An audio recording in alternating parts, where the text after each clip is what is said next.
ឡូជំរាបសួរក៏ដូចជាសួស្តីទៅកាន់ប្រិយមិត្តទាំងអស់គ្នាខ្ញុំបាទសុសុគីកាកូរ៉ាដែលថ្ងៃនេះខ្ញុំមានគិននឹងមកបន្តសម្រាប់អ្នកសាររឿង The Girl Downstairs នៅក្នុងអេពីសូតជាបន្ត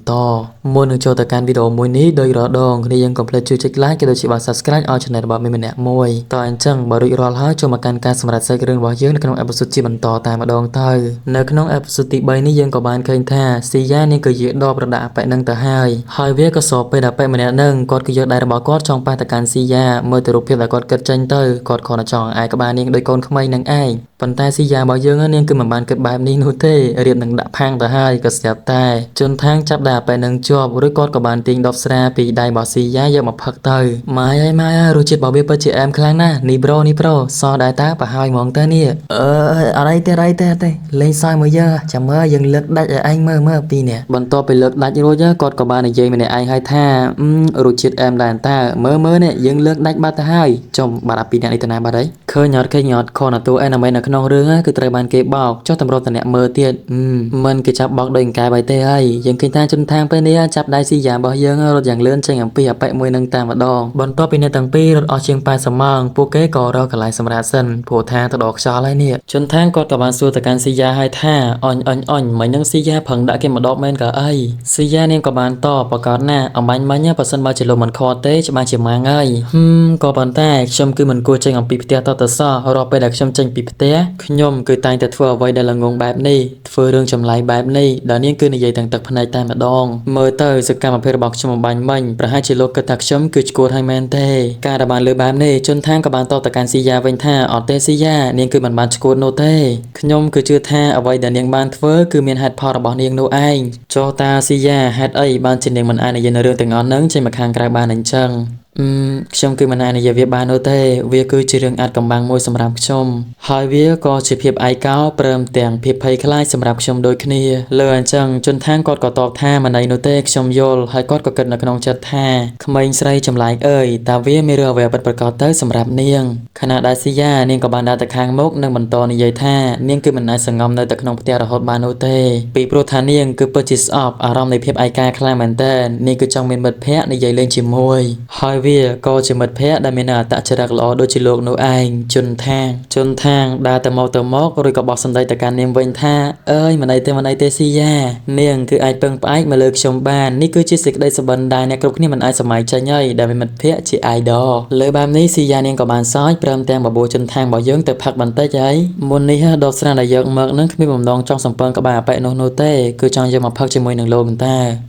ាអញ្ចឹងនាងគឺមិនទាន់ឆ្លើយសំណួររបស់ខ្ញុំនោះទេស៊ីយ៉ាតើនាងរកខ្ញុំឃើញដល់របៀបណាទៅស៊ីយ៉ាក៏បានចង្អុលទៅកាន់ផ្លាកទាំងអស់ដែលមនុស្សគ្រប់គ្នាគឺបានរៀបចំទៅតាមបន្ទប់ក៏ដូចជាកន្លែងនីមួយៗនៃមើលរន្ធនារបស់ពួកគេនោះឯងនោះមានន័យថាអ្នករៀនខាងអីគេដាក់ខាងនឹងរៀនទៅខាងគណិតវិទ្យាគេដាក់ថាគណិតវិទ្យាអញ្ចឹងទៅហើយរៀនទៅខាងអាហារូបត្ថម្ភក៏ដាក់តាមនឹងអញ្ចឹងហើយបានជានាងគឺអាចរកឃើញជាមួយនឹងវត្តមានរបស់ជនថាងបាននៅពេលដែលជនថាងបានដើររាប់ឈ្មោះសុកគាត់ក៏ស្រាប់តែបានរាប់មកដល់កន្លែងមួយនិងនឹកឃើញថាទីកន្លែងនេះឯងដែលស៊ូនាងគឺនៅរយជនថាងក៏មករត់ទៅមុខចាក់ចេញដែលមិនបានខ្វល់អំពីវត្តមានរបស់ស៊ីយ៉ានោះទេក្នុងចិត្តរបស់គាត់គឺចង់ជួបស៊ូប្រូហេតុអីបានជាទុកកញ្ញាដ៏ស្រស់ស្អាតរបស់យើងនៅម្នាក់ឯងអញ្ចឹងបន្ទាប់ពីគាត់រត់បានមួយសន្ទុះគាត់ក៏បានឃើញជាមួយនឹងវត្តមានស៊ូដែលនាងកំពុងតែឈរនៅជាមួយនឹងមិត្តភក្តិរបស់នាងនោះឯងពួកគេកំពុងតែសន្ទនាគ្នានៅពេលដែលអ្នកទាំងពីរបានឃើញគ្នាបែបនេះក៏បានសួរស្ដីទៅកាន់គ្នាហើយក៏ប៉ុន្តែមើលទៅកាន់ជនថាងរៀងប្លែកពីគេបន្តិចដែលគាត់រត់ទៅកាន់នាងម្ដាព្រមនឹងគិតនៅក្នុងចិត្តថាតើនាងគឺនឹងអាចណែនាំគាត់ឲ្យមិត្តភក្តិរបស់នាងស្គាល់ដែរឬក៏អត់ណោះអាឡែងតែគិតសប្បាយអរនៅក្នុងចិត្តនឹងយើងក៏បានឃើញថាស៊ូកំពុងតែហាងមិត្តភក្តិរបស់នាងឲ្យមើលអ្វីមួយយ៉ាងហើយនាងក៏បានចង្អុលទៅកាន់ស៊ីយ៉ារបស់យើងព្រមទាំងនិយាយថានោះគឺជាស៊ីយ៉ាមែនទេស៊ូក៏បានរត់ទៅរកស៊ីយ៉ាយ៉ាងលឿនព្រមទាំងសួរថាតើនាងគឺជាលីស៊ីយ៉ាដែលជាតារាល្បីមែនទេបើយើងមើលទៅសុភាពរបស់ស៊ីយ៉ាយើងក៏អាចដឹងដូចគ្នាពីព្រោះថានាងគឺមិនចង់ឲ្យនរណាម្នាក់ដឹងថានាងគឺជា idol ឡើយមើលទៅជនថាងគាត់ព្យាយាមធ្វើកាយវិការដែលឲ្យស៊ូនឹងកុំនិយាយបែបហ្នឹងអីតែនាងគឺមិនបានឈប់នោះទេដោយសារតែនាងរំភើបពេកពេលដែលបានឃើញ idol បែបនេះបន្ទាប់ពីលើអញ្ចឹងមនុស្សជុំវិញខ្លួនស៊ីយ៉ាក៏បាននិយាយពីមាត់មួយទៅមាត់មួយឮថា idol ស៊ីយ៉ាហ្នឹងគឺបានឈប់ដោយសារតែត្រូវបានគេបណ្តេញចេញពីក្រុមអ្នកខ្លះទៀតហ្នឹងគឺនិយាយថាមានផ្ទៃពោះទាំងនេះគឺជាពាក្យចចាមអារាមដែលមិនសមហេតុផលសោះ สู้នៅពេលដែលបានលឺអញ្ចឹងនាងមានអារម្មណ៍ថាខុសដែរក៏បានសុំទោសស៊ីយ៉ាក៏បានតបទៅកាន់ស៊ូឡើងលឺថានាងគឺមិនដែលស្គាល់ទេតែស៊ីយ៉ាគឺជានរណាទៅ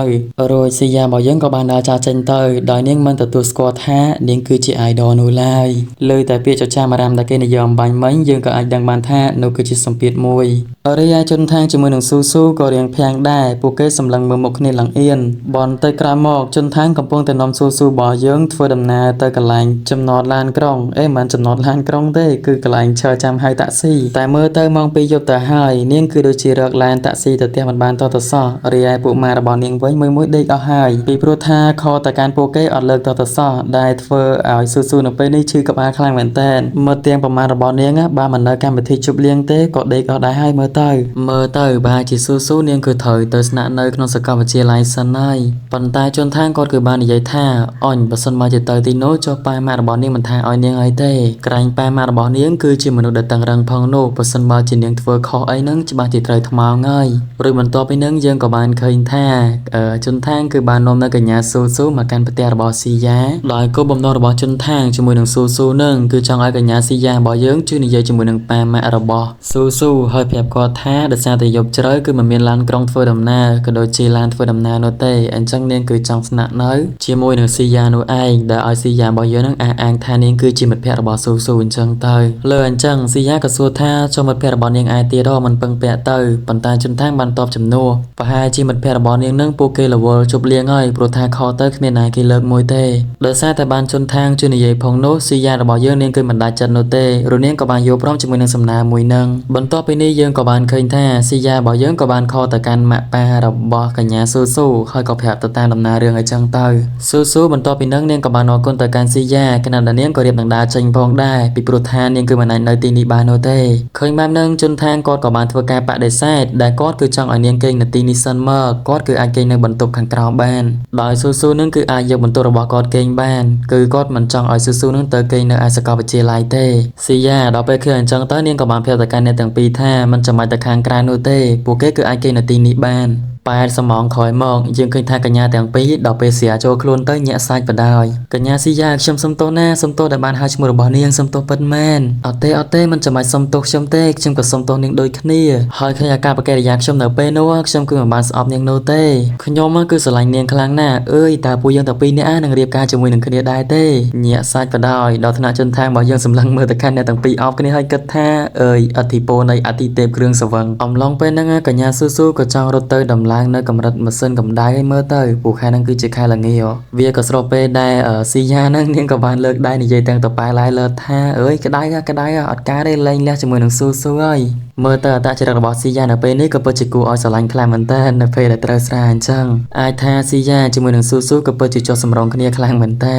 ដោយសារតែស៊ីយ៉ានាងបាននិយាយថានាងក្ដៅបែបនេះជនทางប្រហែលជាចង់យកតកកឲ្យនាងផឹកឲ្យមើលទៅតែបើកទូទៅដូចជាមិនមានអីទៅសោះអញ្ចឹងស៊ីយ៉ារបស់យើងនាងក៏បានដោះអាវក្រៅរបស់នាងចេញរួចនាងក៏បានដើរទៅខាងក្រៅដោយនាងគឺបានប្រាប់អ្នកទាំងពីរថានាងគឺចេញទៅយកខ្យល់អាកាសបន្តិចកុំឲ្យវាធុញថប់ពេកព្រោះនាងមានអារម្មណ៍ថាក្ដៅស្អុះតាមក៏ពិតទៅការក្ដៅស្អុះហ្នឹងគឺដោយសារតែនាងផឹកស្រានឹងឯងដោយសារតែបារម្ភអំពីសុខភាពក៏ដូចជាសុវត្ថិភាពរបស់ស៊ីយ៉ាឃើញថាជនทางគាត់ក៏បានដោះអាវរបស់គាត់រួចគាត់ក៏បានដើរទៅតាមនាងទៅស៊ូក៏បានឃើញជាមួយនឹងសកម្មភាពនឹងផងដែរខណៈដែលជនทางក៏បានបដោះអាវរបស់គាត់ទៅកាន់កញ្ញាស៊ីយ៉ាតែនាងមិនទទួលទេដោយសារតែនាងប្រាប់ថានាងអត់ត្រជាក់ផងនឹងអត់ត្រជាក់អញ្ចឹងកញ្ញាចង់គេងប៉ែទៀតមែនជនทางក៏បានសួរទៅកាន់ស៊ីយ៉ាតើស៊ូនាងគឺស្អាតដែរអត់មានអីនាងស្អាតតារឿងនៅថ្ងៃនេះស៊ីយ៉ាតាមក៏ពិតទៅដំបូងស៊ូនាងក៏ចង់ទៅគេងនៅក្នុងសាកលវិទ្យាល័យក៏ប៉ុន្តែគិតសពទៅខ្ញុំក៏ផ្ដល់កំណត់មួយនេះមកឲ្យនាងរួចពួកយើងទាំងពីរក៏បានចូលទៅកាន់ម៉ាតដោយសារតែស៊ូនាងគឺចង់ទិញស្រាទៅផឹកជាមួយនឹងស៊ីយ៉ាឯងហ្នឹងក៏ដូចជាចង់ធ្វើការសុំទោសនៅរឿងមុននឹងផងដែរលើអញ្ចឹងស៊ីយ៉ាក៏បានសួរទៅកាន់ជនทางថាតើអ្នកទាំងពីរស្គាល់គ្នានៅមហាវិទ្យាល័យនេះឬសាកលវិទ្យាល័យនេះឬមានណាស៊ីយ៉ាពួកយើងទាំងពីរនាក់ស្គាល់គ្នាតាំងពីវិទ្យាល័យឯណោះ